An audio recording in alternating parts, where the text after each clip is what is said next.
બોરેટ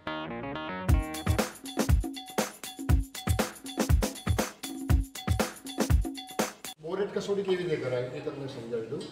બોરેટ કસોટી બે રીતે કરી શકાય, એક બાસ વાટકીમાં પણ કરી શકાય અને આની અંદર કરી શકાય.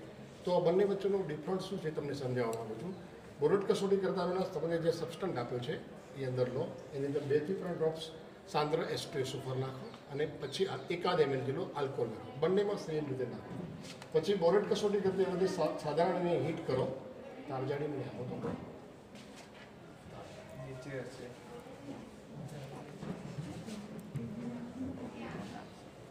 આને સાધારણ ગરમ કરો, થોડું હીટ થવા દો અને પછી હીટ થાય પછી એની અંદર ડાયરેક્ટ જ એને સળગાવી દો. આલ્કોહોલના હિસાબે સાથે જે બોરેટ હશે તો એની સાથે સળગશે અને ગ્રીન ફ્લેમ બતાવશે. જો બોરેટ હશે તો बोरेट होगा तो ग्रीन फ्लेम आ रही है, ग्रीन फ्लेम આવશે. હવે પ્રોબ્લેમ આમાં કસોટી કરવાથી ગેરફાયદો ક્યાં થઈ શકે? માનો કે તમને કોપર આપેલો હોય સાથે અને બોરેટ ના આપેલો હોય તો ગ્રીન ફ્લેમ કોપરના હિસાબે આવશે.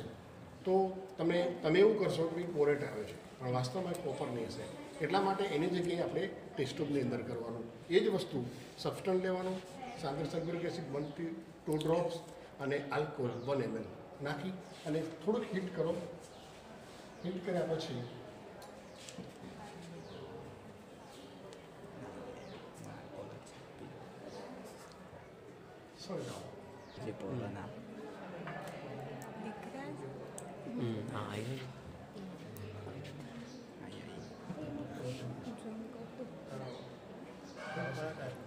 આ પ્રકારની ગ્રીન ફ્લેમ મળશે. આવી ગ્રીન ફ્લેમ મળશે તો બોરેટ. તો આમાં જો કોપર હોય તો નીચેના બાજુ રહેશે, કોપરની ફ્લેમ બતાવશે નહીં, ફક્ત બોરેટ હશે એની જ બતાવશે. એટલે બોરેટની કસોટી આ રીતે તમારે કરવી. ઓકે, થેન્ક યુ બોલો સર. Thank you.